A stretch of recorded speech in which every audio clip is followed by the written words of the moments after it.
할렐루야.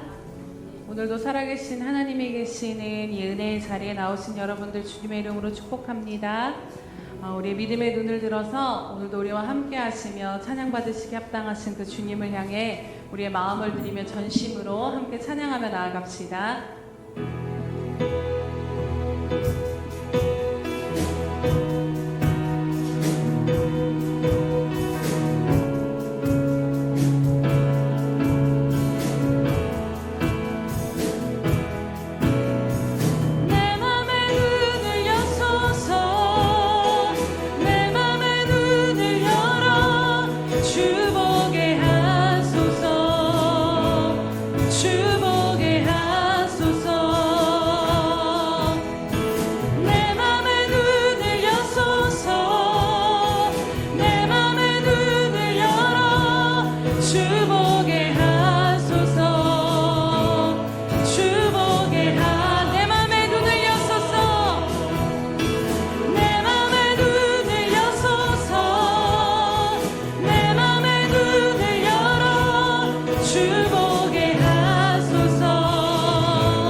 영광의 빛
시절 지날 때 깊은 한숨 내쉴 때 그런 풍경 보시며 단식하는 분 있네.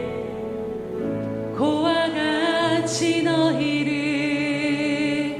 버려두지 않으리. 내가 너희와 영원히 함께하리라. 허무한 시절 지날 때, 허무한 시절 지날 때, 깊은 한숨 내쉴 때 그런 풍경 보시며 단식하는 분이네. 고와 같이 너희를 버려두지 않으리. 내가 너희와 영원히 함께하리라.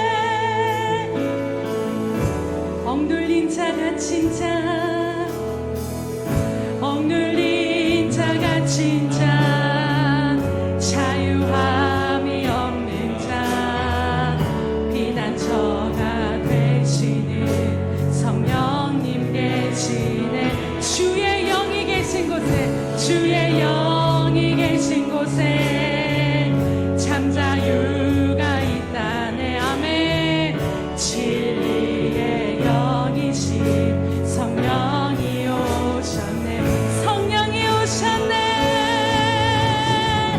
성령이 오셨네. 성령이 오셨네. 내 주에 보내신 성령이 오셨네. 우리 인생 가운데 신이 찾아오셔서 그 나라 꿈꾸게. 우리 다시 한번 선포합시다. 억눌린 자 갇힌 자, 억눌린 자 갇힌 자, 자유함이 없는 자, 피난처가 되시니 성령님이 우리 가운데 계십니다.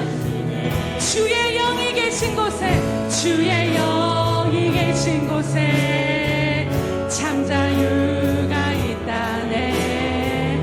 진리의 영이신 성령이 오셨네. 성령이 오셨네.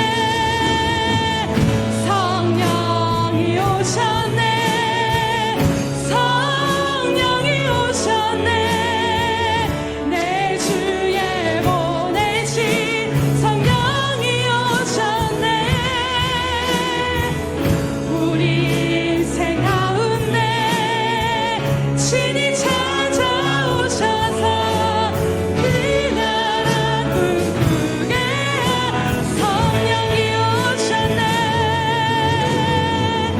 성령이 오셨네.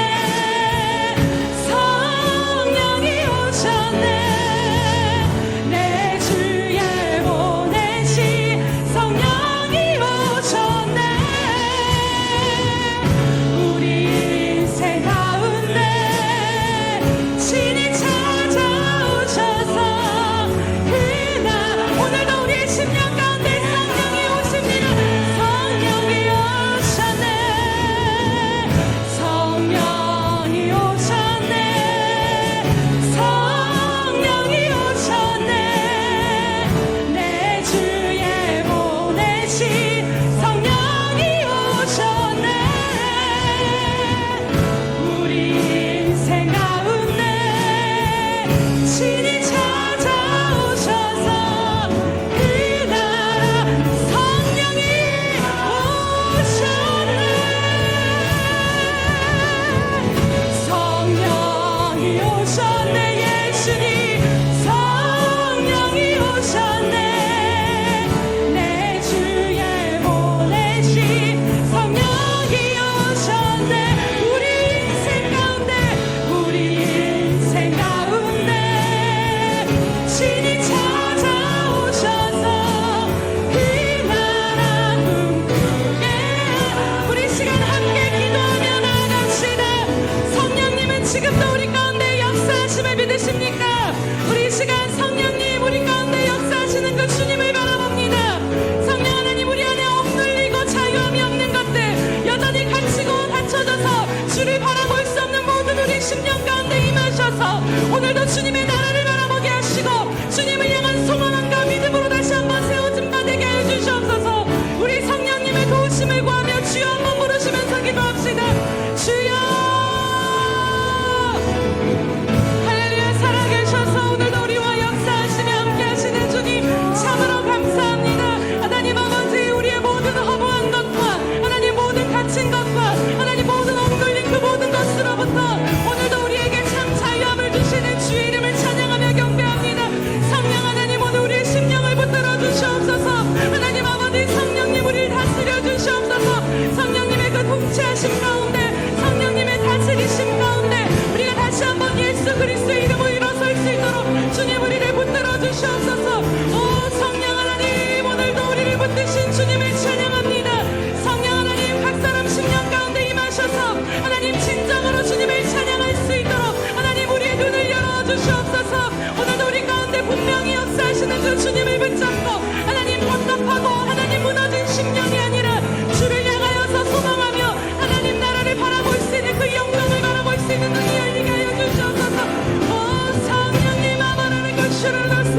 너희는 시온에 계신 여호와를 찬송하며 그의 행사를 백성 중에 선포할지어다. 할렐루야. 지금도 우리 가운데 좌정하시며 살아계셔서 역사하시는 성령 하나님 참으로 감사드립니다. 하나님, 허무한 인생 가운데, 소망 없는 인생 가운데 지금도 여러 가지로 억눌려서 주를 온전히 바라볼 수 있는 우리의 심령을 긍휼히 여기시고 오늘도 역사하시고 다시 일으켜 세우실 그 성령님을 기대함으로 나아갑니다. 성령님, 이 시간 각 사람 심령 가운데 임하여 주셔서 하나님, 우리 힘으로서는 할 수 없는 그것을 위로부터 주어지는 그 능력 가운데 성령의 능력으로 말미암아 다시 한번 일어선 바 되며 회복되어지는 이 시간 될 수 있도록 은혜 베풀어 주시옵소서. 오직 주님께서만 높임 받으시며 홀로 영광 받아 주시옵소서. 감사드리며 예수님의 이름으로 기도드립니다. 아멘. 사도신경으로 우리의 신앙을 주님 앞에 고백하겠습니다. 전능하사 천지를 만드신 하나님 아버지를 내가 믿사오며 그 외아들 우리 주 예수 그리스도를 믿사오니 이는 성령으로 잉태하사 동정녀 마리아에게 나시고 본디오 빌라도에게 고난을 받으사 십자가에 못 박혀 죽으시고 장사한 지 사흘 만에 죽은 자 가운데서 다시 살아나시며 하늘에 오르사 전능하신 하나님 우편에 앉아 계시다가 저리로서 산자와 죽은 자를 심판하러 오시리라. 성령을 믿사오며 거룩한 공회와 성도가 서로 교통하는 것과 죄를 사하여 주시는 것과 몸이 다시 사는 것과 영원히 사는 것을 믿사옵나이다. 아멘.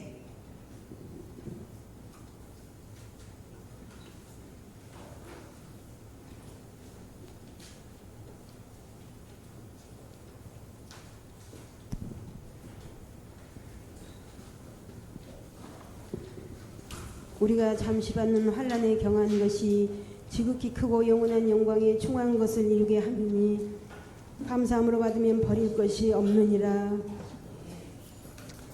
할렐루야. 만왕의 되시며 저희들의 생사복을 주관하시는 사랑과 은혜가 풍성하신 아버지 하나님, 은혜와 사랑을 감사를 드리옵나이다.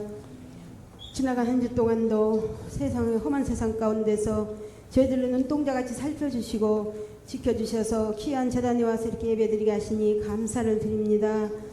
아버지 하나님, 이 귀한 제단에 아버지 하나님 이렇게 아버지 지금까지 지내온 모든 것들을 인도해 주셨는데 아직도 이 근처에 아버지 죽어간 생명들 하나님 오늘 또 기억하여 주시고 정말 아버지 하나님 택함받은 백성들이 오늘 또 정말 우리 교회로 들어와서 3년 안에 정말 500명이 채워지고 10,000명이 더 집으로 세워주시고 빈자리가 없도록 채워주시기를 간절히 기도합니다. 사랑의 아버지 하나님, 이제 센터 또 전도로 오늘 나갑니다. 하나님의 은혜로 붙잡아 주셔서 아버지 저희들 성령께서 충만한 은혜로 사로잡아 주시고 오늘 또 아버지 만나는 자마다 마땅히 전할 자에게 전해서 정말 모두가 다 하나님을 믿어서 생명길로 갈 수 있도록 인도하여 주시옵소서. 사랑의 아버지 하나님, 귀한 아버지 시간에 또 하늘을 눈을 열어주시고 저희들 심령 속에 성령께서 역사하사 귀한 시간에도 아버지 하나님 정말 그리스도의 복음에 합당하게 생활하라고 하신 아버지 말씀대로 살아갈 수 있도록 저희들을 인도하여 주시기를 원합니다. 사랑의 주님, 아버지 하나님, 먼저는 또한 아버지 하나님 정말 우리 교회 사역자님들의 기도합니다. 아버지 하나님, 이렇게 정말 모든 것을 이제까지 붙들어 주셨는데 하나님의 은혜로 또 이렇게 아버지 귀한 정말 아버지 심령들을 붙잡아 주시고 합력하여 항상 선을 이루며 사랑으로 믿음으로 하나 되어서 하나님의 크신 능력과 권능으로 붙잡아 주심으로 귀한 사역들을 감당해 나가신데 부족함들이 없도록 하나님 성령으로 충만하게 채워주시고 아버지 일어나 정말 빛을 발할 수 있는 귀한 역사가 일어나기를 간절히 기도합니다. 사랑의 주님, 주님 오실 날 가까운 이때에 아버지 하나님 저희들 정말 무엇보다도 예배에 깨어있게 하시며 기도에 깨어있게 하시며 하나님 말씀에 정말 서서 말씀대로 생활하는데 깨어있는 우리 모두가 될 수 있도록 성령님 함께하여 주옵소서.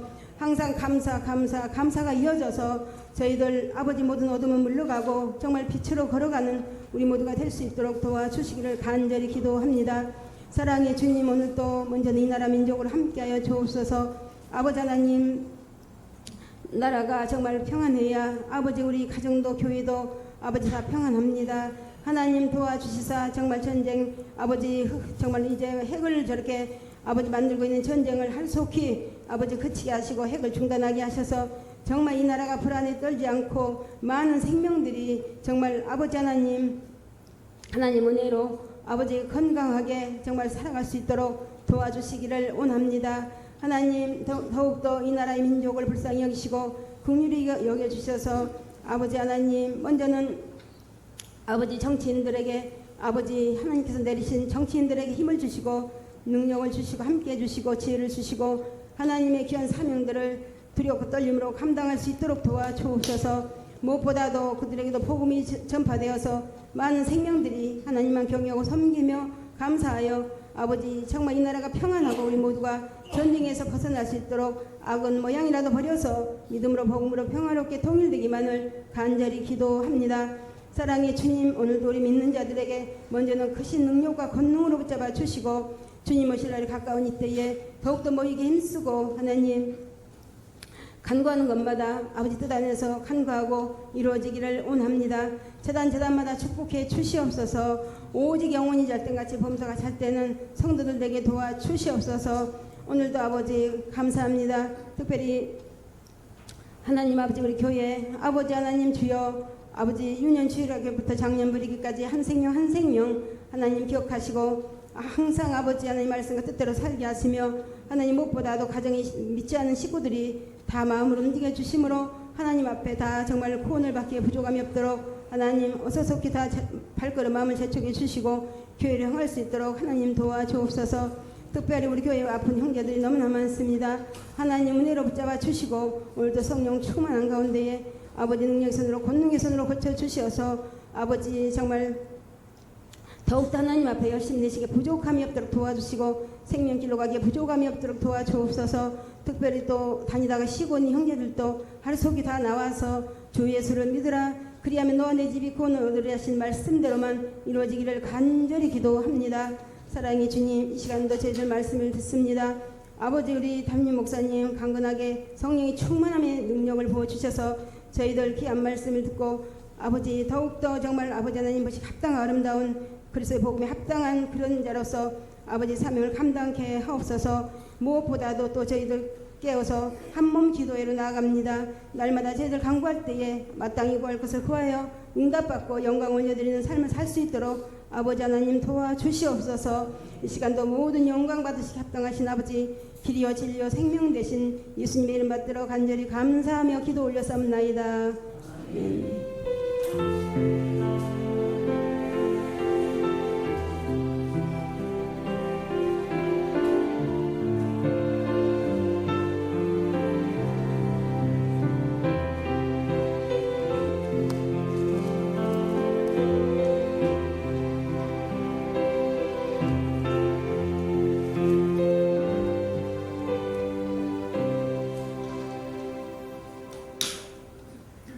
할렐루야.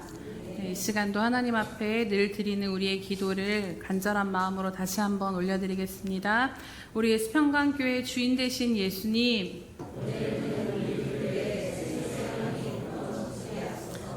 네, 한 번 더 고백합니다. 우리 예수평강교회 주인 되신 예수님,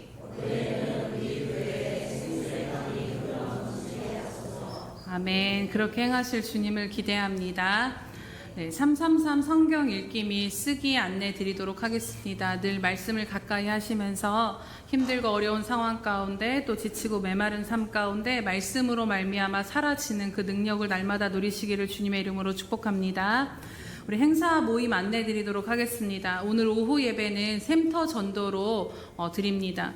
또 다음 주 주일 오후에는 전교인 야외 나들이가 있습니다. 그래서 오전 예배 드리고 나가려고 하는데 여러 가지 또 준비 사항들이나 이런 부분들이 있으면 주중에 샘터장님들 통해서 안내 드리도록 하겠습니다.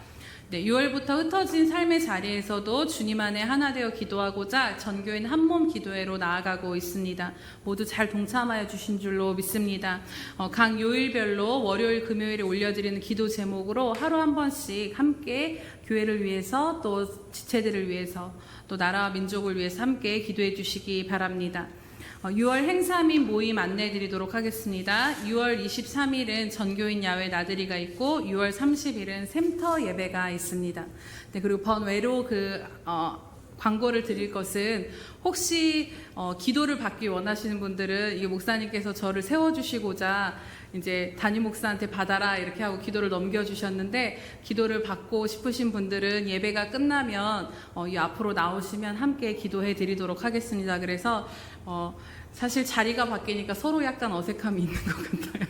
그래서 그 부분들을 떨쳐내시고 네, 저도 그리고 여러분도 함께 또 가까이 다가가서 또 함께 서로 위해서 기도하도록 하겠습니다. 네, 우리 빌립보서 1장 27절 30절 말씀 봉독해 드리도록 하겠습니다. 네, 짧기 때문에 함께 합독하도록 하겠습니다. 빌립보서 1장 27절에서 30절 말씀 함께 합독하겠습니다. 신약성경 319면에 있습니다. 네, 빌립보서 1장 27절에서 30절 말씀입니다. 오직 너희는 그리스도의 복음에 합당하게 생활하라. 이는 내가 너희에게 가보나 떠나 있으나 너희가 한 마음으로 서서 한 뜻으로 복음의 신앙을 위하여 협력하는 것과 무슨 일에든지 대적하는 자들 때문에 두려워하지 아니하는 이 일을 듣고자 함이라. 이것이 그들에게는 멸망의 증거요 너희에게는 구원의 증거니 이는 하나님께로부터 난 것이라. 그리스도를 위하여 너희에게 은혜를 주신 것은 다만 그를 믿을 뿐 아니라 또한 그를 위하여 고난도 받게 하려 하심이라. 너희에게도 그와 같은 싸움이 있으니 너희가 내 안에서 본 바요 이제도 내 안에서 들은 바니라. 아멘. 우리 샬롬 성가대에 나오셔서 찬양이 있은 후 그리스도 예수 안에서 9번째 말씀 복음에 합당하게 생활하라 2번째 말씀 함께 나누도록 하겠습니다.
기도하겠습니다. 할렐루야. 살아계셔서 오늘도 역사하시며 우리 예배 받으시기 합당하신 주님 참으로 감사드립니다. 주님, 세상을 살면서 다른 어떤 것이 우리를 살리는 것이 아니라 오직 주님을 만나는 그것이, 주님의 말씀이 우리를 다시 살리고 또 살아갈 힘을 주심을 다시 한번 깨닫고 주님 앞에 엎드려 기도하며 나아갑니다. 주님, 이 시간도 우리 심령 가운데 말씀하여 주시옵소서. 하나님, 주님의 말씀이 임할 때 하나님 우리 안에 모든 어두워진 것들이 걷어지게 하시고 주님을 바라볼 수 없었던 우리의 심령이 다시 주를 바라보고 붙잡게 되는 역사가 일어날 수 있도록 주님 함께하여 주시옵소서. 하나님, 저는 도구의 불가함을 다시 한번 고백하며 나아가오니 성령께서 친히 역사하시고 함께하여 주시옵소서. 감사드리며 예수님의 이름으로 기도드립니다. 아멘. 우리가 계속해서 지난 시간과 이어서 복음에 합당하게 생활하라 두 번째 말씀을 오늘도 함께 보려고 합니다. 지난 시간 말씀을 잠깐 생각해 보면 복음에 합당한 생활하는 그 삶은 무엇이었습니까? 바로 복음에 합당하게 생활하기 위해서 우리가 성령 안에서 한 마음 하나가 되고 또 복음으로 말미암아 그 모든 기준이, 우리의 모든 각기 다른 생각과 삶의 방식과 의견들이 다른 것이 아닌 복음의 그 기준이 되어져서 한 몸처럼 움직여서 복음의 신앙을 위하여서 협력하라라는 것이었습니다. 로마 군대가 전쟁에 임할 때에 그들이 흩어지지 아니하고 그 열과 열이 변경될 때조차도 그 틈을 보이지 않으면서 수백 수천의 군대들이, 그 모든 사람들이 서로 몸을 맞춰서 한 몸을 이뤄 나아갔던 것처럼 지금 우리가 주님의 나라를 위하여서, 복음을 위하여서 교회가 나아갈 때 가장 필요한 것은 바로 우리가 그렇게 한 몸이 되어지는 것임을 다시 한번 마음 가운데 새기시기를 축복합니다. 그러나 사단은 우리로 하여금 가장 큰 계략이 무엇이겠습니까? 그 하나됨을 깨뜨리는 것일 것입니다. 그래서 겉을 향해서, 외부를 향해서 우리가 전쟁을 해야 되는데 우리 스스로 우리 자신을 향해서 전쟁을 한다라면 그것은 소진되는 것이고 하나님 나라에 합당하지 않음을 다시 한번 깨달으시면서 그 말씀 가운데 기도하시되, 더욱 교회를 위해서 기도하실 때 하나님 한 성령 안에서 복음이 기준이 되어 우리가 서로가 서로를 맞춰가며 함께 협력하여 나아가는 교회 될 수 있게 해달라고 함께 계속해서 기도하여 주시기 바랍니다. 오늘 두 번째 말씀은 바로 고난도, 복음에 합당한 생활은 무엇인가? 그것은 바로 고난도 감수하는 삶임을 오늘 말씀 가운데 깨닫게 됩니다. 어떤 목사님이 목사 안수를 받고 목사님이 되셔서 담임 사역을 하셨는데요. 결코 제 이야기가 아닙니다. 근데 너무너무 힘이 들어서 어떤 선배 목사님한테 찾아가서 푸념을 하면서 진짜 힘들어서 못 해먹겠다라고 그런 이야기를 했다라고 합니다. 그랬더니 이 선배 목사님이 뭐라고 얘기했을까요? 그치, 힘들지, 이렇게 위로가 온 것이 아니라, 야, 누가 목회가 쉽다고 했냐? 힘든 거 모르고 시작했냐? 원래 힘든 거지 라는 그 대답이 돌아왔다라는 것입니다. 사랑하는 여러분, 주의 길을 간다라는 것, 주의 종의 길을 간다라는 것은 또 목회를 감당한다는 것은 원래 힘든 일인 것입니다. 그런데 그렇다라는 것이 인정되지 않고 이해되지 않으면 여러 어려운 상황들이 닥칠 때마다 그것이 이상하게 여겨지고 이것은 나한테 일어나지 말아야 될 일인데 왜 일어난 일인가 하고 불평하고 원망하게 될 수밖에 없다라는 것이죠. 또 생각해보면 부모가 아이를 기르는 것 가운데 있어서 화가 나는 이유가 무엇일까요? 아이가 원래 그렇다라는 것을 인정하지 못하기 때문에 화가 나는 것입니다. 아이는 아직 뇌가 발달이 온전히 이루어지지 않았고 상황 판단 능력이 없고 시간 개념이 없기 때문에 부모 마음과 기준만큼 움직여지지 않는 것인데 그 기준에서 되어지지 않음을 인정하지 않을 때 이 아이의 모든 행동이 눈에 거슬리게 되고 화가 나게 될 수밖에 없다라는 것입니다. 이처럼 세상의 모든 일들 가운데도 원래 그렇다, 그것이 당연한 것이다라는 것을 아는 것과 알지 못하는 것 사이에는 분명한 차이가 있다라는 것입니다. 생각해보면 신앙생활도 마찬가지인 것 같습니다. 특별히 신앙생활을 하다 보면 우리가 아주 예민하게 반응되는 순간들을 맞이하게 됩니다. 그 상황이 어떤 상황이냐면 바로 대표적으로 고난이 우리한테 다가올 때 우리는 왜 내게 이런 일이 닥치지? 라는 이야기를 한다라는 것이죠. 예수님을 믿고 살면서 때로 우리가 고난을 겪게 될 수도 있습니다. 그럴 때 대부분의 반응은 내게는 결코 일어날 수 없는 일이 일어났다. 예수 믿으면 당연히 편안하게 살 수 있을 줄 알았는데 왜 내게 이런 일이 일어나느냐라는 반응을 보이게 된다라는 것입니다. 혹은 예수님을 믿으면서 받은 여러 가지 어려움과 수고를 부담스러워 하기도 합니다. 왜냐하면 예수님을 믿으면 당연히 복을 받아 형통하고 우리가 기대하는 바대로 뭔가 삶의 윤택함을 누려야 한다라는 그 기대가 우리도 모르게 자리하고 있기 때문이지요. 사실 성경에서 말씀하시는 그 형통의 의미가 우리가 생각하는 그 형통의 의미가 다름에도 불구하고 우리는 뭔가 예수를 믿으면 안락하고 편안하고 아무 문제 없기를 바라는 신앙 가운데 있을 때가 있습니다. 그런데 오늘 본문 말씀은 우리로 하여금 고난을 조금 특별한 시선으로 바라보게 말씀하고 계십니다.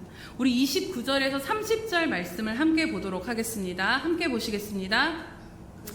네, 그리스도를 위하여 너희에게 은혜를 주신 것은 다만 그를 믿을 뿐 아니라 또한 그를 위하여 고난도 받게 하려 하심이라. 너희에게도 그와 같은 싸움이 있으니 너희가 내 안에서 본 바요 이제도 내 안에서 듣는 바니라. 아멘. 이 29절에서 30절을 세번역 성경으로 다시 읽어드리면요, 하나님께서는 여러분에게 그리스도를 위한 특권, 즉 그리스도를 믿는 것뿐만 아니라 또한 그리스도를 위하여 고난만을 받는 특권도 주셨습니다. 여러분은 내가 하는 것과 똑같은 투쟁을 벌이고 있습니다. 여러분은 내가 그렇게 하는 것을 보았으며 내가 그렇게 하는 것을 지금 소문으로 듣습니다 라고 번역이 되어져 있습니다. 즉 하나님께서 우리로 하여금 예수님을 믿는 것만을 은혜로 주신 것이 아니라 그 예수님을 위하여 고난을 받을 수 있는 것도 하나님은, 우리는 이상하게 생각하지만 하나님 우리에게 뭐라고 말씀하십니까? 은혜라는 것입니다. 다른 번역으로는 우리가 예수님을 믿는 것이 특별히 누릴 수 있는 권리라면 우리가 구원받고 주님 안에서 늘 주님과 함께 그 도우심과 지키심 가운데 살아가는 것을 하나님의 자녀됨의 그 특권을 누리는 것이라면 우리가 주를 위해 고난을 받는 것도 우리가 특별히 누릴 수 있는 특권임을 우리는 다시 한번 생각해 보게 되는 것이지요. 이는 곧 우리가 예수님을 믿어서 받아 누리는 여러 가지 평강과 형통함과 기도 응답만이 하나님이 우리에게 주신 은혜가 전부가 아니다라는 것입니다. 오히려 주님을 위해 고난을 받는 것까지도 하나님이 우리에게 주신 은혜, 선물이라는 것이지요. 사랑하는 여러분, 오늘 이 말씀에 아멘으로 응답하실 수 있으시겠습니까? 네, 감사합니다. 네. 네, 감사합니다. 그래서 사실 우리가 예수님을 믿는 것과 예수님을 위하여 고난을 받는 삶은 동떨어진 삶이 결코 아니다라는 것입니다. 지금은 교회 다니면 그리스도인이라고 말하지만요, 여러분, 실제로 신약시대 그리고 초대교회 그 로마시대 때의 신앙을 가지고 있었던 사람들이 그리스도인이라는 의미는 우리와는 다른 의미입니다. 예수 믿는 것 하나로 인해서 모든 재산도 안위도 생활도 생명까지도 내놓을 각오를 하고 예수 믿습니다 라는 것의 의미에 그의 모든 것을 다 건다라는 것에 그 고백이 들어있었다라는 것이죠. 로마는 가이사가 주로 고백해라, 그렇지 않으면 너희를 형벌을 내리겠다라고 요구를 하지만 당시 성도들은 오직 그리스도 예수만이 자신의 주라고 믿었기에 그 고백에 결코 응할 수가 없었습니다. 그것을 거부하면, 예수 믿는 것을 거부하면 죽는 것을 알면서도 그들은 원형 경기장에서 사자의 밥으로 죽어가고 화형을 당해도 오직 그리스도만이 주시라 고백하며 주님을 위해서 죽음당하고 고난받는 것을 기쁨으로 여겼다라는 것을 우리는 성경에서 또 역사 가운데서 찾아보게 되는 것이지요. 오늘날 우리가 사는 시대가 사실 우리에게 믿음으로 순교의 자리까지 나아갈 것을 요구하는 시대에서 우리는 살고 있지 않습니다. 얼마나 은혜의 시대인지 여러분 감사하시기 바랍니다. 그럼에도 불구하고 여전히 주님을 믿는다는 것에 대해서 우리가 감당해야 될 몫이 없다라고 할 수 없는 것입니다. 오늘 30절에 보면 사도 바울은 이렇게 말씀합니다. 너희에게도 그와 같은 싸움이 있으니 너희가 내 안에서 본 바요 이제도 내 안에서 듣는 바니라 라고 말씀합니다. 그리스도를 위하여, 복음을 위하여 고난받는 것을 사도 바울은 싸움이라고 이야기하고 있습니다. 그리고 그것을 사도 바울 자신만이 당한 일이 아니라 당시 빌립보 성도들도 당한 일이며, 이 모든 것은 믿음이 있는 사도들만이 그리스도를 위해 고난받는 것이 아니라 성도라면 모두에게 있는 싸움이라고 말씀하고 있다는 것에 주목하게 되는 것입니다.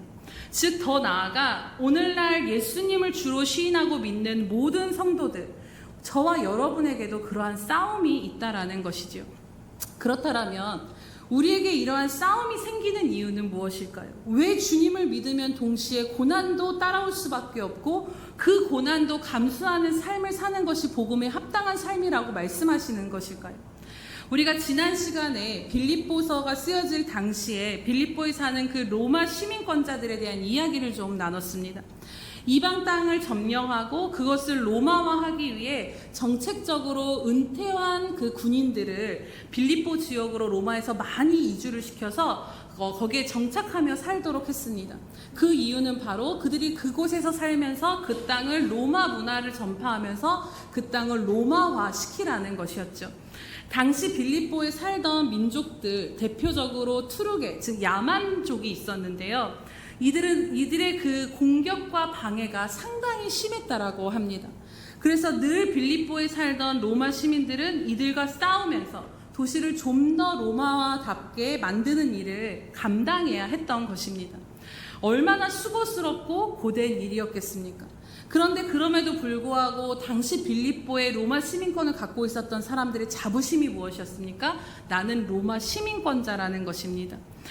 그것이 자부심으로 그것을 특권으로 여겼고, 나아가 그들이 로마 문화를 그 땅 가운데서 씨름하며 싸우며 그 문화를 정착시키고 전파하는 일이 어려워도 그것 또한 로마 시민으로서 감당할 것으로 여기고 살았다라는 것입니다. 오늘날 우리들도 마찬가지가 아닌가를 생각해 보게 됩니다. 우리는 당시 로마 시민권자들과 같이 말씀에서 무엇이라고 말씀합니까? 우리는 하늘의 시민권을 가진 자들이라고 말씀합니다. 이 땅을 살면서 하나님께서 특별히 거룩하게 우리는 세상과 같이 살지 말라고 하나님의 자녀답게 하나님의 사람답게 살라고 구별해내신 삶을 저와 여러분에게 주신 것입니다. 이 땅의 방식과 똑같이 사는 사람들이 아니라 공중 권세 잡은 자들의 권세 아래 놓인 세상의 문화를 따라 사는 것이 아니라 그 땅 가운데 살면서 우리는 하나님 나라의 문화, 하나님 나라의 복음을 전해야 하는 사명이 우리의 삶을 통해, 우리가 목사가 됐든 선생이 됐든 주부가 됐든 무엇이 됐든 그 우리를 부르신 그 자리 가운데서 이 사명을 감당해내라고 하나님이 불러놓으셨다라는 것입니다. 그러나 우리가 사는 세상은 어떠합니까? 복음을, 진리를 거부하는 세상이라는 것입니다. 자신들의 죄의 경력과 반대되는 하나님의 말씀을 그들은 듣기 싫어합니다. 스데반이 설교하였을 때 얼마나 세상 사람들이 하나님의 말씀에 대해서 반응하는가를 볼 수 있는데요. 그들이 스데반이 그 복음의 말씀을 설교를 하자 그 말씀을 들은 사람들이 사도행전에 보면 마음이 찔렸다라고 합니다. 즉 자신들의 죄악을 이야기하니까 당연히 마음에 찔리는 것이죠. 근데 그 스데반을 향하여, 자신의 마음을 찔리게 하는 복음의 진리를 전하는 스데반을 향하여 이를 갈았다라는 것입니다. 그리고 스데반이 눈이 열려서 하늘에서 주님이 보좌 가운데 서 계신 것을 보았을 때 그것을 말할 때 큰 소리를 지르며 진짜 하나님이 살아계신다라는 것을 전하자 귀를 막고 일제히 그에게 달려들어 결국 스데반을 죽이고 마는 일이 일어나게 된 것입니다. 이것이 바로 진리의 말씀이 선포되어졌을 때 세상의 반응인 것입니다. 예수님께서도 분명하게 우리를 향해 말씀해 주셨습니다. 요한복음 15장 20절에서 21절에 보면 너희가 세상에 속하였으면 세상이 자기의 것을 사랑할 것이나 너희는 세상에 속한 자가 아니요 도리어 내가 너희를 세상에서 택했기 때문에 세상이 너희를 미워한다라고 말씀하십니다. 내가 너희에게 종이 주인보다 더 크지 못하다 한 말을 기억하라. 사람이 나를 박해하였은즉 너희도 박해할 것이요 내 말을 지켰은즉 너희 말도 지킬 것이라고 말씀하십니다. 주님이 우리에게 분명하게 뭐라고 말씀하십니까? 세상에 속하였으면 그들이 너희를 사랑할 것이지만 너희를 내가 택해서 내게 속하게 했기 때문에 나를 미워하고 박해한 것처럼 너희도 미워하고 박해한다라는 것입니다. 하지만 그럼에도 불구하고 우리의 사명은 이 땅에 복음을 전하는 것입니다. 세상은 진리를 공격하고 거부하지만 그냥 그 불쌍한 인생들을 구원할 것은 진리밖에 없기 때문에 우리는 주님이 우리에게 맡겨주신 이 복음의 사명을 감당하며 그들에게 전할 수밖에 없는 것입니다. 그렇기에 거세게 진리를 거부하는 자들을 향해 복음을 전하는 것이, 우리가 그렇게 복음에 합당한 삶을 사는 것이 때로는 우리에게 핍박이 될 수 있고 미움받는 일이 될 수 있고 이해받지 못하는 왕따를 감수해야 될 일이 될 수 있고 고난을 감수해야 되는 수밖에 없다라는 것입니다. 우리가 잘 생각해 보면 얼마 전까지 코로나 시기 속에서 우리가 신앙을 지킨다는 것이 얼마나 사람들에게 아무런 이유 없이 진짜 해를 주지 않음에도 불구하고 교회들을 향한 손가락질이 얼마나 거세게 일어났습니까? 우리가 예배를 드리는 것을 두고 교회가 세상 속에서 얼마나 많은 비난을 받아야 했는지를 생각해 보시기 바랍니다. 또 요즘은 포괄적 차별금지법으로 세상과 교회가 계속해서 충돌하고 있습니다. 인권 평등이라는 그럴듯한 그 포장 안에 감춰진 동성애를 비롯한 수많은 동물과의 성교류, 또 그 다음에 성소수자, 또 아이들을 즐기는 그 성 이상한 그 성적 지향을 차별하지 말라라는 것입니다. 종교적인 강요를 하지 말라라는 것 등 얼마나 하나님의 말씀과 창조 질서에 정면으로 방하는 이 악법을 계속해서 제정하고자 그 이름을 바꿔가며 정치인들이 시도하고 있는지 모릅니다.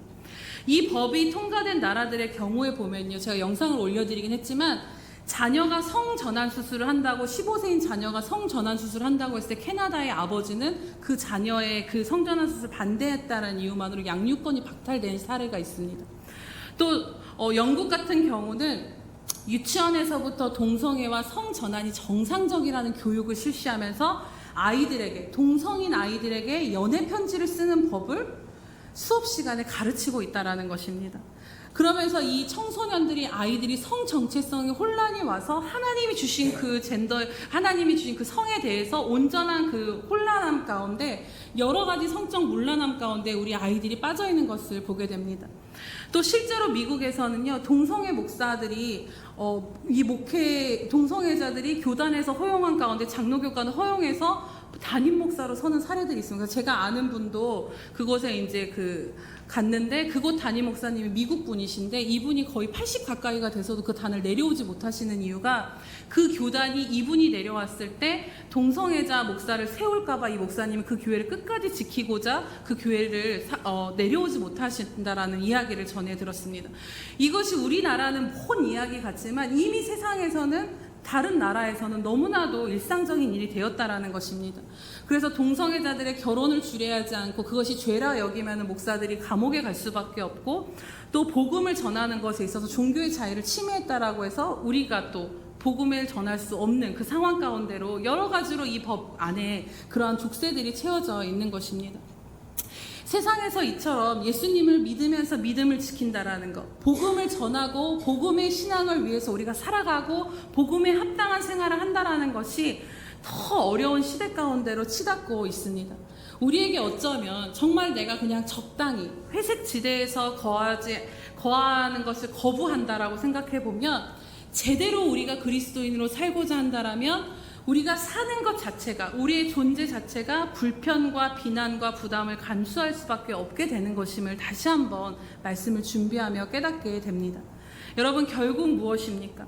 우리가 이 세상에서 하나님의 뜻대로 살고자 하는 것 자체가, 우리가 하나님의 뜻대로 살고자 하는 그 모든 몸부림과 생각과 모든 그 걸음들이 결국에는 고난으로 다가올 수 있다라는 것입니다. 디모데후서 3장 12절에 분명하게 말씀합니다. 무릇 그리스도 예수 안에서 경건하게 살고자 하는 자는 박해를 받으리라라고 말씀하십니다. 사실 하나님의 뜻대로 안 살면 거칠 것이 없을 것입니다. 그냥 편안하게 우리 마음대로 살아도 됩니다. 그런데 하나님의 뜻대로 이 땅 가운데 살면서 하나님을 드러내야 하고 그분의 뜻을 이루며 순종하는 통로로 살고자 하니 오늘 30절과 같이 그것들이 우리에게 싸움이 된다라는 것입니다. 그리고 우리를 대적하는 자들이 계속해서 일어난다라는 것이죠. 왜냐하면 우리가 사는 세상뿐만 아니라 우리로 하여금 우리 개인, 그냥 세상을 떠나서 우리 개인 한 사람이 하나님을 잃어버리지 않고 하나님 뜻대로 우리의 삶이 그렇게 인도함 받는 것을 사단이 너무나도 싫어하는 그것이 우리 원수된 자가 있기 때문입니다.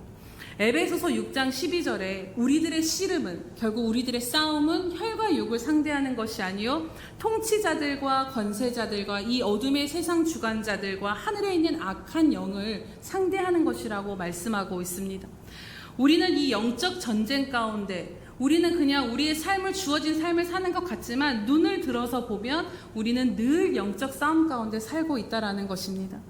이 영적 전쟁이 정말로 하나님의 뜻대로 살고자 하는 것 가운데 사단이 얼마나 그렇게 살지 못하도록 끌어내리는가를 저는 너무나도 최근에 실제적으로 경험하게 됩니다. 사실 뭔가 제가 막 환상이나 꿈이나 막 이런 거에 그렇게 민감한 사람이 아닌데 요즘 들어서 그 부분들에 대해서 정말 치열하구나를 깨닫게 되는데요. 사실 담임 목회를 순종하느냐 마느냐를 놓고 엄청난 씨름이 제 안에 있었습니다. 하나님의 뜻이면 당연히 순종해야지라는 마음의 그 원함과 생각은 있지만 그렇게 또 가다가도 기도하면 또 주님 주신 마음을 붙잡다가도 현실을 보면 이건 아니야 하고 다시 내려놓게 되고 이 씨름이 너무 커서 이것이 그냥 늘 진덩이같이 저를 짓눌렀습니다. 그리고 정말 블랙홀에 빠진 것처럼 그냥 아무도 모르고 누구도 모르고 그냥 저는 그냥 이 살아 숨쉬는 것 자체가 너무나도 큰 고통이 되는 그 씨름 가운데 있었습니다. 그런데 너무 놀라운 것이요, 여러분. 막상 그냥 주님의 뜻이면 내가 이걸 잘못 선택해도 주님이 다 책임지실 거다. 그냥 결정하고 나니까 놀라운 것은 그 순간 그 마음의 전쟁이 종식되어져 버렸다라는 것입니다. 그러면서 제가 깨닫게 된 것이요. 그렇게 내가 이건 아니야. 막 주변에서 지금 미쳤냐? 지금 이게 감당할 상황이 이게 맞냐? 이건 아니다. 하나님이 이게 말이 되느냐? 막 이런 말들에 막 해서 제가 도대체 뭘 선택해야 되지? 막 이런 그 고통 가운데 있었을 때 그걸 몰랐는데 하나님의 뜻대로 순종하고자 하는 것을 막으려고 잡아당기고 혼미케 하고 흔드는 존재가 분명히 있구나를 제가 그 모든 갈등이 다 마무리된 후에 깨닫게 되었습니다. 그러면서 제가 가겠다라고 결정했을 때 그 마음의 전쟁이 끝나면서 그냥 제가 딱 느꼈던 게 나를 덮고 있던 어둠이 그냥 싹 거쳐가는 듯한 그 느낌이 들었습니다. 그러면서 정말 하나님의 뜻대로 살고자 할 때 사단이 우리를 붙잡고 놓아주지 않는다라는 것이 실제라는 것입니다. 그런데 그게 끝이냐? 그렇지 않다라는 것입니다. 얼마나 이 사단이 저한테 집요하게 역사를 하냐면요. 얼마 전에는 이제 진짜 인간적으로 한계치다 싶은 순간이 왔었는데 그때 제 안에 딱 드는 생각이 뭐냐면 너 이거 제대로 선택한 거 맞아? 진짜 맞다고 생각해? 이게 네가 가는 길이 이게 맞는 거야? 그러면서 네가 잘못 선택한 걸로 인해서 너만 망하는 게 아니라 네 가정도 망하고 교회도 망할 거야. 이 생각이 딱 드는 거예요. 그러면서 이건 말도 안 되는 소리가 들리면서 이게 누가 주는 생각이었겠습니까? 근데 갑자기 제 안에 그 음성이 들리자 낙심과 절망이 찾아와서 무너지는데 한순간이더라고요. 이처럼 지금은 좀 이제 이렇게 나아졌는데 그냥 좀 뭔가 있으면 막 꿈으로 막 생각으로 이렇게 계속해서 이렇게 끌어내리려는 그것이 요즘에 아주 실제적으로 영적 전쟁이 아주 치열합니다. 사실 제가 잘못된 선택을 했다 할지라도 그게 아니지만 그럼에도 불구하고 하나님은 그 실수를 통해서라도 사랑하는 자녀를 합력해서 선을 이루시는 하나님이십니다. 하나님은 우리가 잘못 선택했다라고 해서 하나님의 뜻이 아닌 것을 선택했다고 해서 우리를 버리시고 내버려 두시는 분이 아니다라는 것이죠. 그러기에 그것은 하나님의 생각이 아닌 것입니다. 그런데 하나님의 뜻대로 순종하고자 하는 그 결단과 그 길을 가고자 할 때 얼마나 사단이 우리로 하여금 그 길을 가지 못하도록 여러 가지 상황을 통해서 질병을 주고 또 여러 가지 삶의 어려움들을 통해서 하나님 뜻대로 사는 거는 그냥 사치스러운 거야. 내 삶은 그냥 내가 살아야지. 이렇게 우리로 하여금 그냥 그 주어진 삶에 주저앉게 만들고 주님을 향하여 더 나가지 못하도록 우리의 숨구멍을 막고 있다는 것입니다. 여러분 이것이 실제인 것이 성경에도 보여진 것이요. 가룟 유다의 마음에 뭐라고 이야기하냐면 마귀가 예수를 팔 생각을 넣어주었다라는 것입니다. 예수를 팔 생각을 누가 넣어주었다고요? 마귀가 생각을 통해 가룟 유다 마음 안에 이미 넣어주었기에 가룟 유다가 예수를 팔게 됐다라는 것입니다. 사단은 오늘도 동일합니다. 우리로 하여금 생각을 통해 우리가 하나님의 뜻대로 살지 못하도록 하나님의 말씀을 붙잡지 못하도록 우리가 선택의 기록 가운데서 주님이 아닌 세상을 선택하도록 그렇게 계속해서 우리들의 생각과 마음을 붙잡고 우리들을 대적하고 있는 것입니다. 아무것도 염려하지 말라, 두려워하지 말라라는 말씀을 성경에 놀랍게 여러분 몇 번이 나온지 아십니까? 365번이 나왔다. 하나님이 어떻게 그렇게 딱 맞춰서 365번을 두려워하지 말라라고 말씀하셨을까요? 매일매일을 내가 너와 함께하기에 두려워하지 않아도 된다라고 말씀하시는 것입니다. 그런데 우리가 그 말씀을 붙잡으려고 하면 사단은 현실을 봐, 두려워해야지, 이렇게 하나님의 말씀을 붙잡고 우리가 서지 못하도록 그냥 그 상황에 매여 있도록 계속해서 주님의 말씀을, 주님의 뜻을, 주님의 뜻대로 살지 못하도록 한다라는 것입니다. 우리가 주님의 뜻대로 살고자 하나 질병과 상처와 여러 가지 삶의 문제들로 우리를 주저앉게 만들고, 때로는 세상의 정욕과 안락함으로 인해서 그 유혹으로 인해 우리 안에 주를 향한 거룩한 열망을 상실하게 만들기도 합니다. 그렇기에 우리들의 싸움은 우리를 대적하는 것들로부터, 그럼에도 불구하고 주님을 선택해야 하기에, 그럼에도 불구하고 우리가 하나님의 말씀대로 살아야 하기에 그것이 우리에게 씨름이 될 수밖에 없고, 그것이 우리에게 싸움이 될 수밖에 없고, 그것이 우리가 싸워야 할 믿음의 선한 싸움이라는 것입니다. 그런데 우리가 하나님의 말씀을 따르고자 하지 않고 매 순간 주님을 선택하고자 하지 않으면 사실 이 씨름들은 하지 않아도 되는 것입니다. 그냥 편하게 살아도 됩니다. 교회 다녀도 그냥 세상 방법으로, 하나님 뜻이 아닌 그런 방법으로, 부정적인 방법으로 돈을 많이 벌 수도 있습니다. 그리고 즐기며 누리며 살 수도 있습니다. 그런데 그럼에도 불구하고 여전히 이 자리에 앉아서 주님을 예배하고, 주일을 돈을 벌지 않으시고 이 자리에 나오신 여러분들, 또 주를 예배하고 또 때로는 불편과 부담을 감수하면서 우리가 신앙생활하는 이유가 무엇일까요? 그것은 바로 그리스도인인 저와 여러분의 삶의 가치가 바뀌었기 때문입니다. 그리스도인들은 삶의 가치가 바뀐 존재들을 그리스도인이라고 말하는 것입니다. 사람은 자신이 가장 가치 있다 여기는 것에 모든 것을 쏟고 그것을 취하고 삶의 모든 방향을 마친다라고 늘 말씀을 드립니다. 그리고 그것에 있어서 수고도 어려움도 그것이 가치 있는 일이기에 내가 거기를 하면서 헌신하고 수고하는 것을 그냥 이상하게 여기지 않고 감당해 나가는 것입니다. 오직 나 자신이 전부였던 삶에서 복음으로 말미암아 그 예수님을 진정으로 만날 때 우리는 기꺼이 우리의 가치가 예수 그리스도로 바뀌었기에 예수님을 위해 내 시간과 수고와 헌신과 모든 것을 드리는 것을 이상히 여기지 않을 수 있다라는 것입니다. 어떻게 고난받는 일이, 결국 고통과 희생을 따르는 그 일이 하나님의 은혜요 특권이라 고백할 수 있겠습니까? 예수님이 내게 그만큼 가치 있는 분이 되지 않고서는, 주님을 내가 그만큼 사랑하지 않고서는 그러한 고백을 할 수 없는 것입니다. 짐 엘리엇 선교사님의 순교를 두고 우리가 지난번에 나눴지만, 세상은 왜 이토록 어이없는, 왜 이토록 말도 안 되는 낭비를 하느냐라고 그의 아내에게 물었다라고 합니다. 세상이 보기에는 그 젊은 앞길이 창창한 선교사들이 뭐 제대로 하지도 못하고 그 땅에서 바로 죽어버린 것이 정말 낭비, 그 생명을 낭비한 것으로밖에 여겨지지 않은 것이죠. 하지만 그의 그 짐 엘리엇 선교사님의 생전의 고백이 무엇인지 아십니까, 여러분? 영원한 것을 얻고자 영원하지 않은 것을 버리는 자는 바보가 아니다라고 고백합니다. 세상은 우리를 향해 예수 믿는 삶을 보고 왜 굳이 그렇게 살아야 돼? 왜 그렇게 어렵게 살아? 그냥 좀 편하게 살아라고 이야기할지 모르지만, 우리를 바보라고 할지 모르지만, 그분의 고백대로 그 영원한 것을 위해 영원하지 않는 육신의 생명을 버릴 수 있는 것이 예수 그리스도 때문이라는 것입니다. 사랑하는 여러분, 이성적으로 판단해 보아도 우리가 받은 사랑을 한번 생각해 보시기 바랍니다. 이성적으로 판단해 보아도 우리는 하나님 앞에 아무런 쓸모없는 자들, 아무런 가치 없는 자들이었습니다.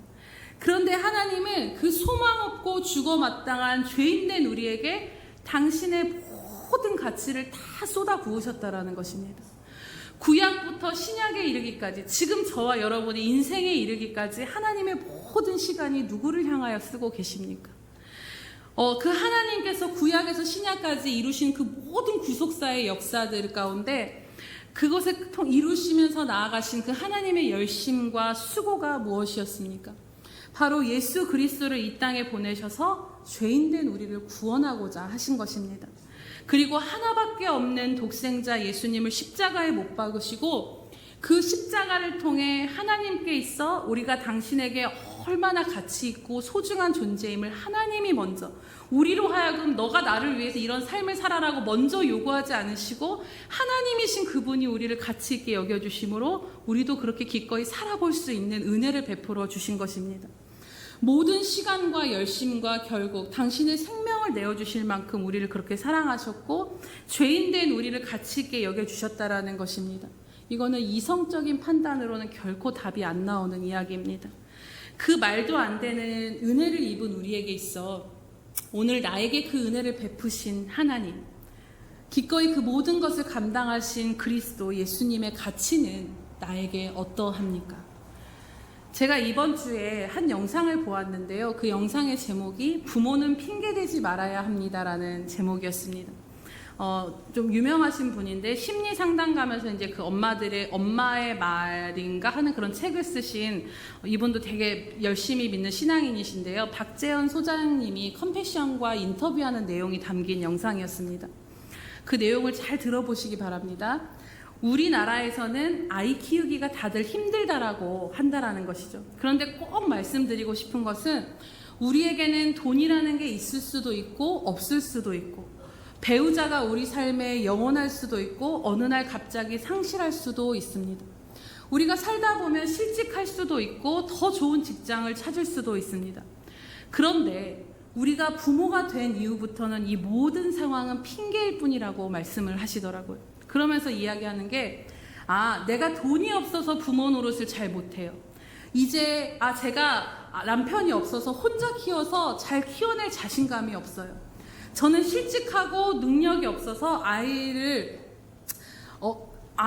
키우면서 실직하고 능력이 없어서 이 아이를 키울 수 없다라는 것입니다. 그런데 그 아이는 부모가 자기를 어떻게 여기는지 그 마음을 다 받고 있다라는 것이죠. 그러면서 이분이 말씀하시기를 부모의 상황은 늘 바뀝니다. 변하지 말아야 할 태도는 나의 상황과 자녀의 존재 가치는 전혀 별개라는 것입니다. 나의 상황에 따라 아이의 존재 가치가 변하지 않는다라는 것입니다. 그 부모의 상황이 어떻든 존재 가치는 아이의 존재 가치는 변함없고 변할 수 없는 것이기에 내가 상황이 안 돼서 잘 못한다라는 것은 부모의 핑계일 뿐이라는 것입니다. 그 존재가 귀하기에 그 존재 그대로 어떤 상황에서도 부모는 가장 존귀한 아이로 부모의 몫을 감당해내야 한다라는 그 의미로 그 영상이 받아들여졌습니다. 근데 이 영상을 계속 제 마음 안에 나누면서 저는 오히려 이것이 오늘 말씀과 연결되어져서 제 안에 깨달아지더라고요. 오늘 우리들이 주님과의 관계가 그러한 것이 아닌가를 이 이야기를 통해 또 생각해 보게 되었습니다. 우리도 상황이 될 수 있고 혹은 상황이 안 될 수 있습니다. 주를 위해서 우리가 무언가를 드리고 주님을 위해서 그리스도를 위해 고난을 받고 뭔가 그것이 거창한 것은 아니지만 주님을 위해서 그냥 오늘날로 이야기하면 뭔가 부담을 진다라는 것 자체가 우리의 상황에 따라서 그것이 안 된다라고 생각할 수도 있습니다. 하지만 우리의 삶은 결코 쉽지 않은 것이 분명합니다. 다 우리가 잘 사는 것도 아니고 또 늘 문제에 허덕이며 사는 것과 같이 여유 없는 삶이기도 합니다. 또 우리에게는 돈이 있을 수도 있고 돈이 없을 수도 있습니다. 시간이 있을 수도 있고 시간이 없을 수도 있습니다. 또 상황이 잘 풀릴 수도 있고 잘 풀리지 않은 것이 계속될 수도 있습니다. 주님을 섬기기에 좋은 환경이 될 때가 있고 그렇지 않을 때도 있다라는 것입니다. 우리가 상황이 다 갖춰져서 예수님께 헌신하고 예수님을 더 잘 섬길 수 있다라는 것이 아니다라는 것입니다. 하지만 어떤 상황이든 그럼에도 불구하고 우리에게 변하지 않는 가치는 무엇입니까? 내가 어떤 상황 가운데 처해도 예수님은 여전히 내게 예수님이시라는 것입니다. 내 삶이 잘 풀리거나 안 풀리거나 예수님은 여전히 나에게 예수님의 가치를 갖고 계신 분이신 것입니다. 때로는 내가 절망하고 낙심해도 내가 만물의 찌꺼기와 같이 왜 이렇게 사는가 싶은 순간에도 여전히 내게 예수님은 그럴 만한 가치를 받으시기에 합당하신 분이시라는 것입니다. 내 상황과 상관없이 예수님은 내게 가장 가치 있는 분이심을 고백할 수 있게 되기를 원합니다. 그렇다면 이 고백이 된다라면 오늘 내 상황이 어떠하든 주를 위해 내 삶을 드리며 때로는 고난도 감수할 수 있는 이 복음에 합당한 삶을 우리가 여전히 살아가며 걸어갈 수 있지 않을까요? 사도행전 5장 42절에 당시 그 복음을 전하며 핍박을 받았던 사도들의 고백이 너무나도 놀라운 것을 보게 됩니다. 들어보시기 바랍니다. 사도들은 그 이름을 위하여 능욕받는 일에 합당한 자로 여기심을 기뻐하면서 공회 앞을 떠났다라는 것입니다. 이 말씀 앞에 복음을 전함으로 인해서 이들이 채찍을 얻어맞습니다. 그런데 뭐라고 말씀합니까? 사도들은 그 이름을 위하여 능욕받는 일에 합당한 자로 여기심을 기뻐하였다라는 것입니다. 자신들이 예수 때문에 채찍질을 당하고 예수 때문에 핍박을 받고 비난받는 그 모든 일들, 이전처럼 편하게 살 수 없는 그 모든 일들이 원망하고 불평하고 부담으로 여긴 것이 아닙니다. 오히려 그 일들이 그 이름, 곧 예수의 이름을 위하여 능욕받는 일에 합당한 자로 하나님께서 자신을 여겨주셔서 그 고난에, 오늘 말씀과 같이 고난받는 것도 은혜로 주신 것을 감사히 여겼다라는 것입니다.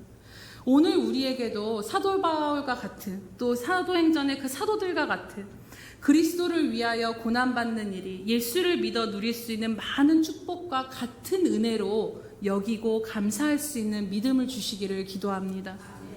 그래서 하나님 왜 이렇게 나를 힘들게 합니까? 나는 왜 이렇게 힘들게 신앙생활을 해야 합니까가 아니라 상황이 되든 안 되든 오늘 주어진 삶의 자리에서 그럼에도 불구하고 주님이 주신 마음에 순종하며 또 주님을 위해 수고할 수 있음에 감사하며 복음을 전할 수 있음에 기뻐하며 또 부담을 질 수 있음에 감사하며 나아가 그리스도를 위해 고난받는 것을 은혜로, 특권으로, 내게 주신 선문으로 고백할 수 있는 저와 여러분이 되도록 말씀 가운데 성령님께서 변화시켜 주시기를 간절히 소원합니다.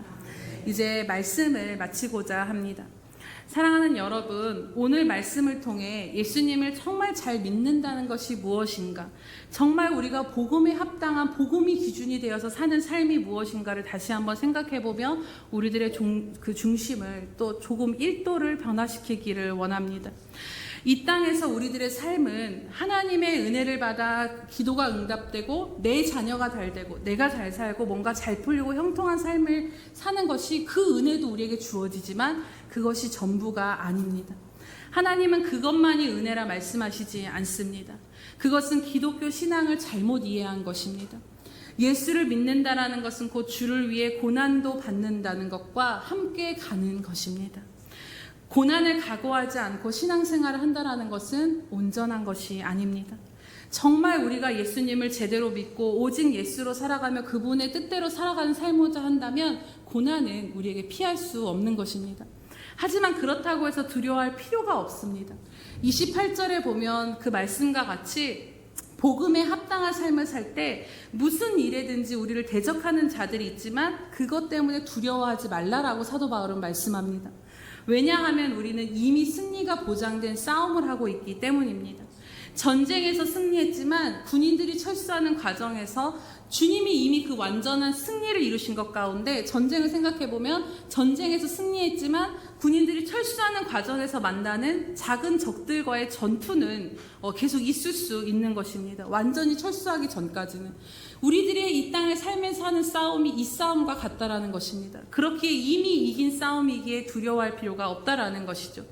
누가복음 21장 17절에서 19절은 이렇게 말씀합니다. 또 너희가 내 이름으로 말미암아 모든 사람에게 미움을 받을 것이나 너희 머리털 하나도 상하지 아니하리라. 너희의 인내로 너희 영혼을 얻으리라라고 말씀하십니다. 세상에서 핍박을 당하고 고난을 받아도 예수 믿는 것으로 인해 때로는 힘들고 어려운 일을 당해도 여전히 우리가 두려워하지 않고 담대할 수 있는 것은 무엇입니까? 곧 가만히 있어도 없어질 우리가 그냥 우리가 80년, 90년이 되면은 곧 소멸되고 말 이 육체를 망하게 할 수는 있어도 우리들의 영원히 살 수밖에 없는 이 우리들의 영을 상하게 할 수 없다라는 것입니다. 그리고 이 모든 과정에서 이미 우리는 영원한 생명으로 승리를 얻은 자들입니다. 우리가 죽을 것 같고 우리가 고생하는 것 같고 우리가 힘든 것 같지만 그럼에도 여전히 우리가 믿음의 길을 오늘도 걸어가며 주님 앞에 머물 수 있는 것은 우리보다도 더 크신 주님의 능력이 저와 여러분의 한 사람 한 사람의 삶을 붙들고 계시기에 여전히 우리가 믿음으로 살아가고 있는 줄로 믿습니다. 그리고 어떤 핍박도 초대교회 성도들의 믿음을 죽이지 못했던 것처럼 오늘날도 마찬가지입니다. 고난은 우리들의 믿음을 다 소멸시키고 죽일 것처럼 달려들지만 다시 더 큰 믿음으로 하나님을 키워내시고 만다라는 것입니다. 그리고 그 일들을 통해서 우리의 삶 가운데 주님의 살아계심을 드러내시고 증거하시고 복음의 능력이 드러나도록 하십니다. 그것이 오늘 주님께서 우리 안에 이뤄가시는 역사임을 믿습니다. 그렇기에 어떤 상황에서도 여전히 주님은 내 주님이시며 가장 가치 있는 분이심을 고백할 수 있게 되기를 원합니다. 그리고 예수님을 믿어 누리는 것만이 은혜가 아니라 이제는 나아가 주님을 위해 고난을 받는 것도 하나님께서 내게 주신 특별한 은혜임에 감사할 수 있게 되기를 원합니다. 제가 깨닫게 된 것이 가는 길이 험하고 힘들지만 그럼에도 이것이 축복이라 여겨지는 것은 사랑하는 주님과 함께 걷는 길이기 때문임을 깨닫게 됩니다.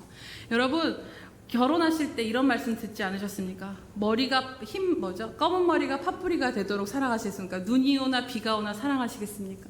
주님과의 관계도 마찬가지인 것입니다.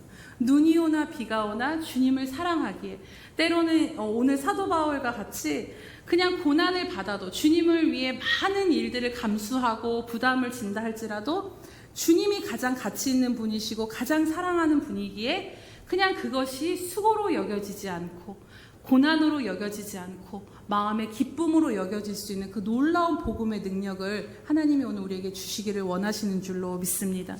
그래서 오늘 이 말씀이 부담이 아니라 하나님께 믿음의 도전으로 구하시는 여러분 되시기를 축복합니다. 이 시간 함께 들은 말씀을 생각하시면서 기도하도록 하겠습니다. 하나님, 우리가 예수 믿고 받아 또 누리는 그 은혜만이 우리에게 주어진 특권으로 여겼는데 하나님은 우리에게 고난도 함께 특권으로 우리가 누릴 수 있는 은혜를 주셨음을 다시 한번 깨닫게 하시니 감사합니다. 하나님, 우리에게 이 믿음을 더하여 주시옵소서. 하나님, 정말로 주님을 가장 가치 있는 분으로 주님을 사랑함으로 말미암아 오늘 우리에게 주신 작은 몫의 부담, 주님을 위해서 기꺼이 기쁨으로 감당할 수 있는 자로 우리의 믿음이 날마다 자라날 수 있도록, 그래서 복음에 합당한 삶으로 우리의 삶이 많은 것이 아닌 1도 1도의 삶으로 날마다 변화되어질 수 있게 해달라고 이 시간 함께 주여 한번 부르시면서 기도하겠습니다. 주여, 할렐루야. 살아계셔서 오늘도 역사하시는 하나님 아버지 참으로 감사합니다.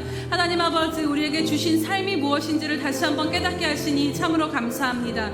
하나님 아버지, 우리에게는 이 싸움이 있음을 다시 한번 기억해 하시니 감사합니다. 하나님, 우리가 주님을 믿고 주님을 따라 주님을 살고자 한다라면 하나님, 우리가 아버지 하나님 이 땅을 세상에 사는 것 가운데 하나님 고난도 피할 수 없는 것임을 다시 한번 깨닫게 하시니 감사합니다. 하나님, 우리에게 닥치는 고난 과 부담을 이상한 것으로 여기지 아니하는 믿음을 우리 가운데 넣어여 주시옵소서. 오 주님, 아바라레고 셔라바야로스라레고 셔라바야로스레 아바야라바야로스라레고 셔라바야로스라레고 셔라바야로스라레고 셔라바야로스레 아바야라바야로스라레고 셔라바야로스라레고 셔라콜로스라레고 셔라콜로스라레고. 할렐루야. 살아계셔서 오늘도 우리에게 말씀하시는 주님 참으로 감사합니다. 주님, 우리가 하나님의 자녀로서 누리는 것만이 우리에게 은혜요 특권이 아니라 주님, 예수를 믿음으로 말미암아 주님을 위해 고난받을 수 있는 것도 하나님이 우리를 합당한 자로 여기시며 우리로 아버지 하나님께서 베푸신 은혜요 특권임을 깨닫게 하시니 참으로 감사드립니다. 하나님, 주님을 믿는 것 가운데 그러므로 말미암아 찾아오는 또 부담과 여러 가지 수고와 또 어려운 일들을 이상히 여기지 않는 믿음을 우리 가운데 더하여 주시옵소서. 하나님, 그러기 위하여서 우리가 주님을 더 사랑하기를 원합니다. 하나님, 내 자신보다 세상보다 주님이 더 가치 있는 분으로 우리의 삶에 고백되어지기를 간절히 소원하오니 하나님, 우리로 하여금 주님을 더 사랑하는 자리로 이끌어 주시옵소서. 하나님, 주님을 사랑할 때 이 모든 것들이 기쁨과 감사로 여겨지고 감당하게 될 줄로 믿사오니 오늘 우리에게 이 도전을 주시고 주님을 더 사랑하는 자리로 이끄실 주님을 기대함으로 나아가오니 하나님, 각 사람 심령 가운데 함께하여 주시옵소서. 그래서 하나님, 이 땅을 그리스도인으로 사는 것이 힘들고 어렵고 때로는 고단하지만 그럼에도 불구하고 세상에서 줄 수 없는 평안을 누리는 자들이 우리가 되게 하여 주시옵소서. 세상에서 받을 수 없는 그 영광을 아버지 하나님, 하나님 나라의 영광을 누리며 그것을 바라보며 누리며 살아감으로 인하여서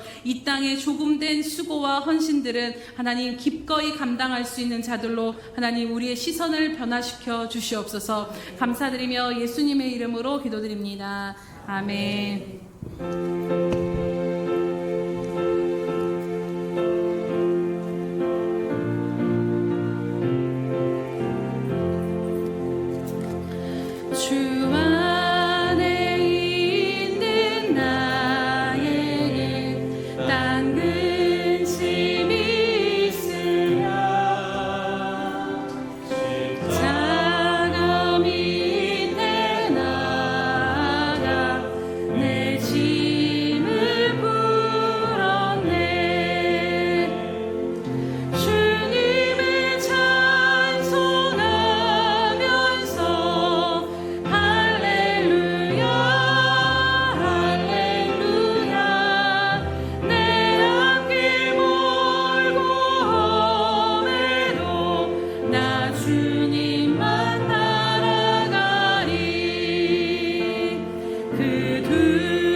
감사합니다. 하나님, 지난 우리들의 삶을 돌아보면 하나님 믿음으로 살 수 없었던 그 모든 순간에도 하나님의 붙드심과 그 능력이 우리와 함께 하셨기에 여전히 우리가 믿음의 길을 걷고 있음을 인하여서 참으로 감사드립니다. 그러나 주님, 다시 한번 깨닫게 해주시니 또한 감사드립니다. 하나님, 주님으로 말미암은 그 특권만을 누리는 것이 아니라 이제는 주를 사랑함으로 주님이 가장 가치 있는 분으로 말미암아 주를 위하여서 여러 가지 우리에게 주어진 부담들 또한 감사함과 기쁨과 특권으로 여길 수 있는 그 믿음 가운데로 우리를 이끌어 가시니 참으로 감사드립니다.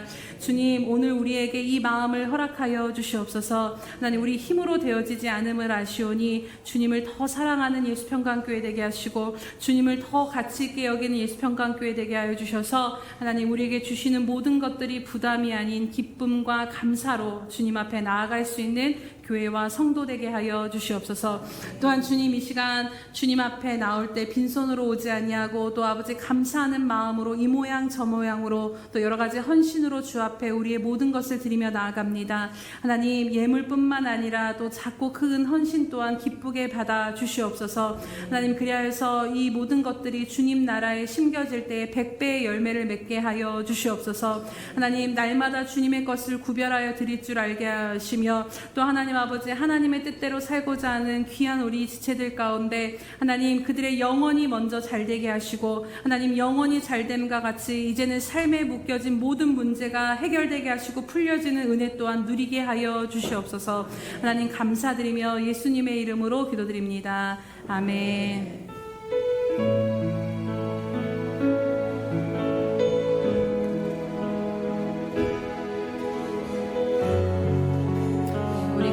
주님 앞에 설 그날을 바라보시면서 함께 찬양 드리겠습니다. 만하는 아버지 나라,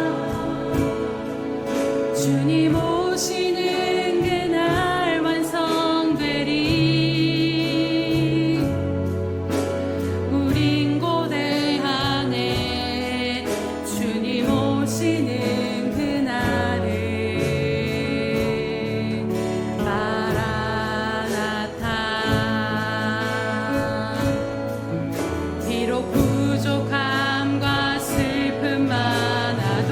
주님을 알아갈 때 우리에게 만족이 됩니다. 참 만족 있네. 우린 고대하네 주님 오시는 그날을. 마라나타. 주 다시 오시는 그날에 우리 보게 되리. 모든 나라와 모든 열방이 주께 경배하는 그날에 주님의 뜻이 하늘에 이루어지듯 이 땅에 이루어지는 그날. 모든 아픔 모든 눈물 모두 씻겨지리. 부활의 영광 이 땅에 이루어질 때 새 노래로 찬양하리라. 주를 향한 주를 위한 승리의 노래를 선포하리.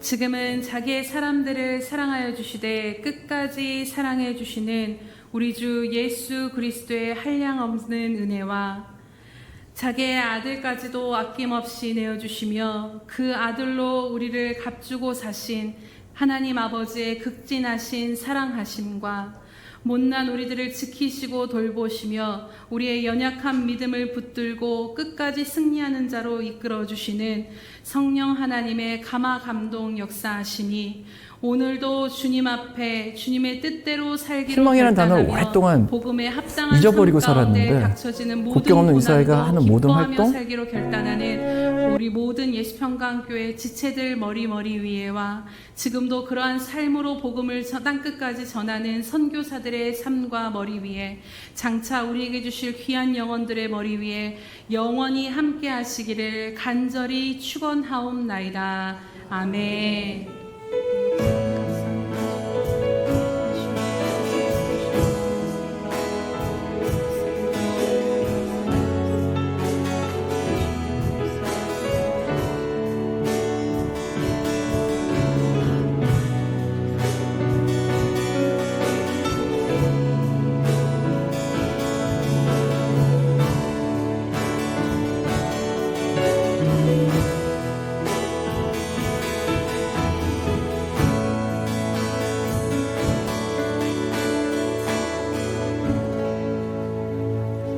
오늘도 우리 예배를 받으신 하나님께 감사와 영광의 박수 올려드립니다.